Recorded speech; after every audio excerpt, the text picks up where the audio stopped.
Hello lovely people, welcome back. Today I'm going to do a video, a brief video on my favorite spice ingredients in perfumery.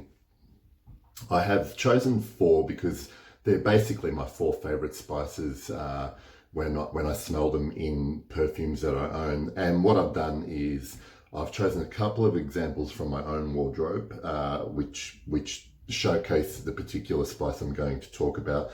And they're good examples for me. And if you have your own examples of a perfume that has a really beautiful example of this particular spice, I want to know about them in the comments. So without further ado, my favorite spice at the moment, the one I'm really into, is clove. Now clove is to me a very complex spice in that it has its own kind of scent pyramid within a single note. Like I get a lot of fruitiness in the top notes of clove, and therefore up until recently I've actually smelled things with prominent clove and not been able to actually identify that it's clove I'm smelling. I'll give you a good example.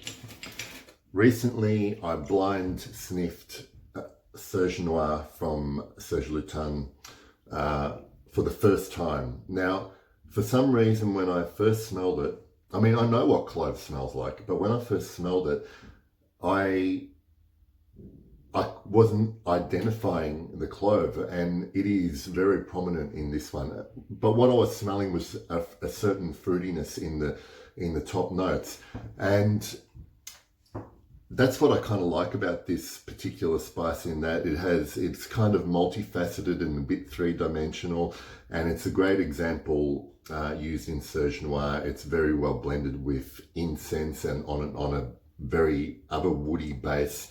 I really enjoy it. The other one that's got clove in it that I really enjoy is, I've just recently done a review of this, and this is Le Troisième Homme from Cardamom. The Third Man, beautiful classic style citrus top, clove all the way through on a vetiver and oak mossy base, classic masculine style fragrance, The Third Man. Okay, my next favorite spice, if I had to rank them in any particular order, would probably be cardamom. So cardamom for me is a particularly nutty kind of spice, and there's also a bit of a creaminess to it. And when I think of cardamom as a spice, a lot of spices bring the heat, so to speak, make things warmer. I find cardamom to be a really cooling spice, and the one of the fragrances I really like where it plays that role and is blended well with other spices is D600 from Carnet Barcelona. The cardamom here gives it this coolness that blends really well with the iris note in here, and then it's all built on top of a sweeter base of vanilla and other woods. There's even it opens up with black pepper too, which complements the cardamom. The other fragrance that has prominent cardamom but has a completely different personality to the one I've just spoken about is Declaration from Cartier, Jean-Claude Helena.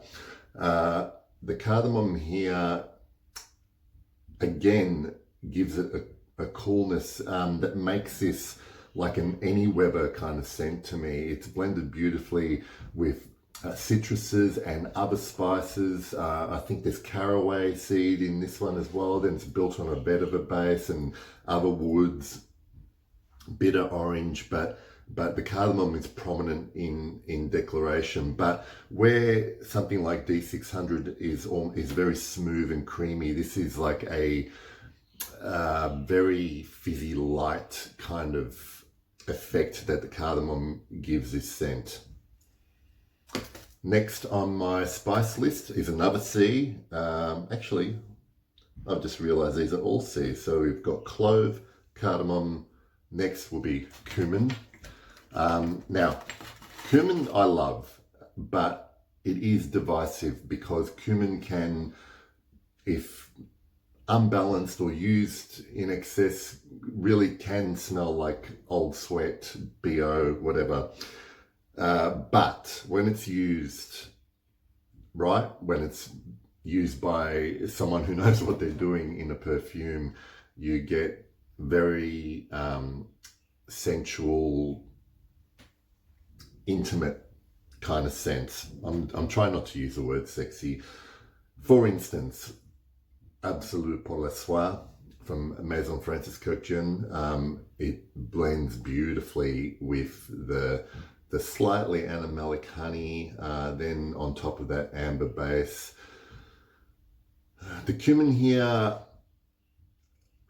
if there was no cumin in this fragrance, it would make it all that much more boring. And I think that's why even this fragrance itself, you know, although a lot of people love it, there are people that really don't like it because of that fact, and they find it a bit too much. But this is beautiful, beautiful to me.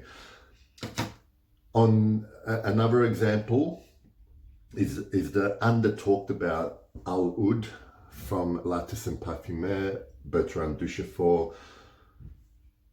The cumin here creates a totally different effect. It's not meant to evoke the kind of feelings or emotions that Absolute pour la soie does. This really has a bit of a spice bazaar, evokes traveling in exotic places.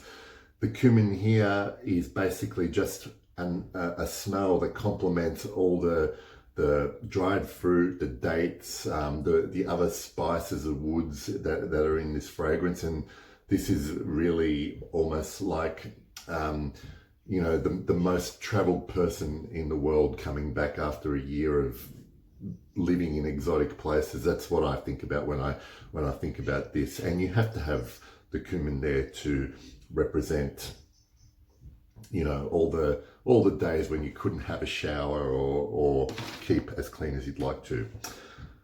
Lastly, cinnamon is the fourth spice I've chosen today. Cinnamon is you know, if it's in the right fragrance, I can like it, but otherwise it's very easy for me to be put off by cinnamon.